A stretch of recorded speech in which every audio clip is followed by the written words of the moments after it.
Hey everybody, welcome back to Video Game. So, I got a super fun and exciting video for you guys today because I am playing Junk Runner 64, a recently developed and released game by James Lambert, who you may know from other developments around the N64, both on the tech side as well as the game side. This thing is absolutely a massive open world featuring Johnny Five's long-lost cousin, Johnny 69. All jokes aside, if that's not just Johnny Five with one tread, not two, I don't know who it is, and I absolutely love Short Circuit, so I figured I'd make the joke. But to say this thing is absolutely a technological achievement would be a massive understatement. This is a fully open world game on N64 with no loading whatsoever, and the world is massive and according to the developer, about 4 times the size of the entire map of Ocarina of Time. Doing that all on real N64 hardware is nothing short of monumental, and this game engine and overall ability is going to be big for N64 developments in the future.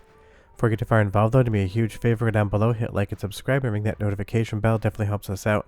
And if you feel so inclined and want to support the channel, I got a Patreon link down below as well.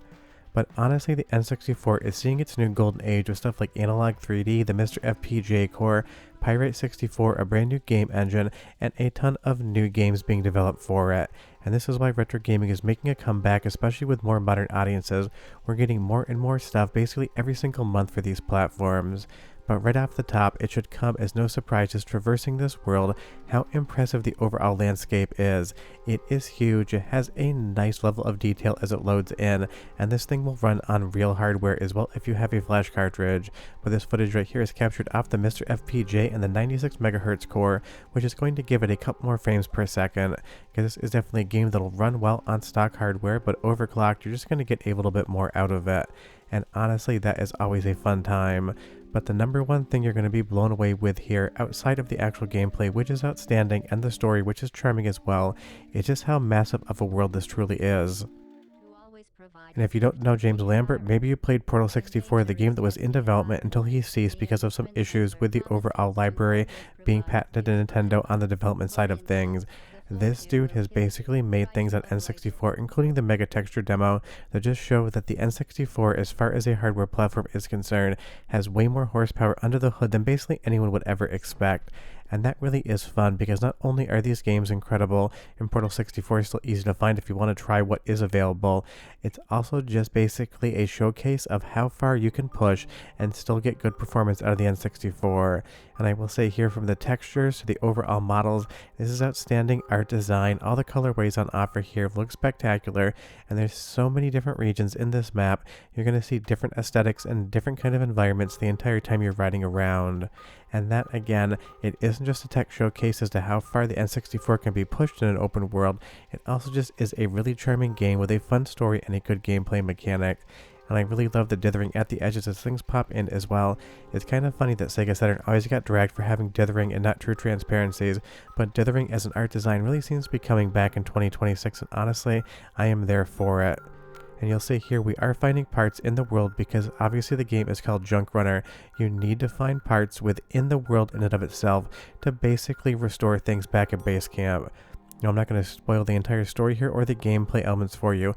I want you to discover them on your own, but the reality is, we have this speeder bike, for lack of a better term, maybe borrowed straight from Star Wars or Jet Moto, and you can traverse the environment on that. But if you really want to take the long way and walk across the entirety of this world, you can do that as well. I wouldn't recommend it, but it's one of those things. If you see it, you can go to it. Kind of think of Tears of the Kingdom or Breath of the Wild, as far as if it's in the horizon, you're going to run over there, except now you have this speeder bike like you could kind of build in Tears of the Kingdom. And in a lot of ways, this kind of feels like a complete Tears of the Kingdom remake, even though it has nothing to do with the story or The Legend of Zelda, just because I kind of see a lot of inspiration borrowed from it, even if that was not the developer's intent. And honestly, I just can't believe that this is truly possible on the N64, streaming in this data and not having to stop for a single moment to load in any of the new areas. Let's go into the first of 2 soundtrack samples, because the game also has charming music and sound effects. It truly is the total package, and I'll be right back with a lot more Junk Runner 64 for you.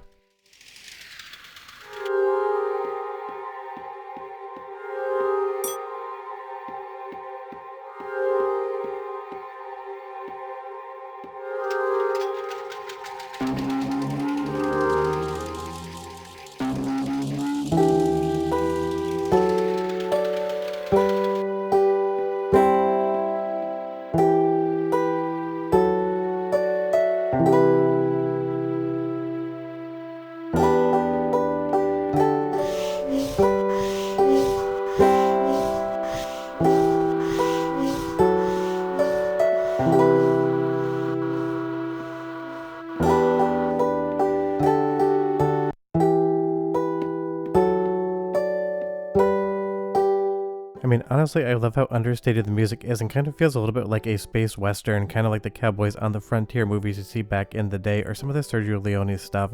It just kind of has that overall thing going on. You'll see here Johnny69 has a problem because Surgeon Bot is down for the count and needs to be repaired. So you're basically going to get different missions or different objectives where you actually have to go throughout the world and collect the items you need to progress.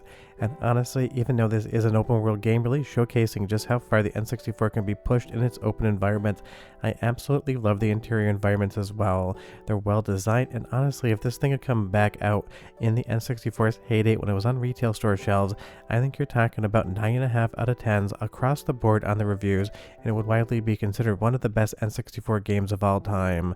And that is how high of praise I can give this thing. It feels like a complete retail game, except it released in 2026, not back in like 1996. And it just really shows that the N64 has way more potential than anyone truly realized, because back in the 90s, the development kits and overall software environment weren't the most robust things in the world if you believe developers that worked on the N64 back in the day. And now with decades of experience, new software development kits, and just a combined amount of knowledge from all of the fan devs out there, you can truly get something out of this hardware that would have been considered impossible back when it was actually something you could buy. And as we kind of travel the world here again, notice the level of detail loading in. I'm sure that's how the frame rate is being persistent and how it actually isn't having any loading zones. Just the closer you get to something, the more detail you're going to see, and the further away you get from it, that detail's going to recede. That's probably a very effective usage of the memory on board, because even with the expansion pack, you are limited to 8 megabytes if you want this thing to run on real hardware. And trust me, 8 megabytes in a world this big must be a very difficult thing to manage on the memory front. Although I didn't actually check if this requires the expansion pack or not, so for all we know, James Lambert could have gotten it done in under 4 megabytes. And that really is, again, impressive. I just love this transition inside, and in some ways, kind of feels like a way less combat-heavy Body Harvest. But if you think about how slow Body Harvest actually ran on N64 as an open world game versus something like Junk Runner here, you can see that when developed for correctly, you can get away with all of these gigantic environments on the actual N64. Every once in a while you'll find an item in the world that doesn't have collision. Not sure if that's intentional or not, but I did notice you can walk through a few things, but again, not really any big deal whatsoever. And just take a look at the map. It's absolutely massive, and again, I love how varied the environments are here. You're going to discover something new, and that sensation of discovery really is what makes Junk Runner 64 so much fun. Until you explore the entirety of the map, you're always going to be wondering what's around the next corner and whether or not you're going to benefit from it. And again, that's why I pull a lot of Breath of the Wild and Tears of the Kingdom inspiration vibes from actually playing this and editing it and voicing over, because that's the exact feeling I got from those games. Let me just run over one more ridge and see what's on the other side, and suddenly you end up in a 30-minute quest. But one more soundtrack sample, because again, the music in this game, straight up 10 out of 10, and I'll be right back with a bit more.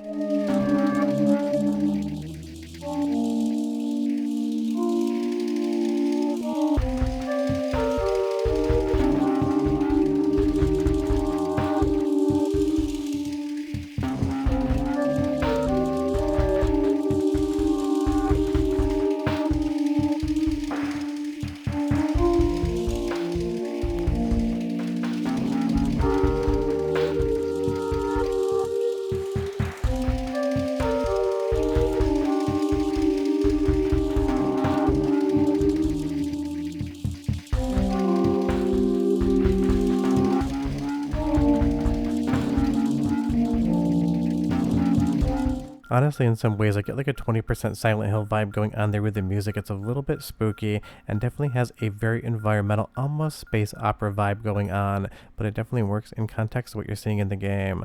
Although I will say there's this one door in the upper hand corner here that I've tried to go to and Andy D tried to go through, thanks again for him with helping with some of the capture, that you just can't seem to actually escape from. So not sure if it's something that'll activate later or just something that's in the environment that you're actually not supposed to go through.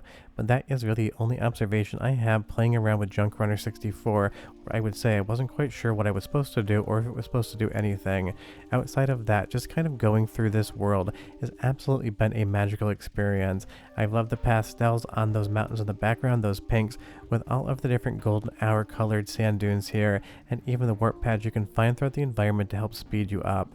I don't honestly think I've ever played anything this good on something like the N64 as the open world is concerned, and honestly you can get some absolutely massive air on some of the dunes, which will help you traverse the environment, and even then, being that high up in the sky and loading everything in, it is basically 100% a seamless experience.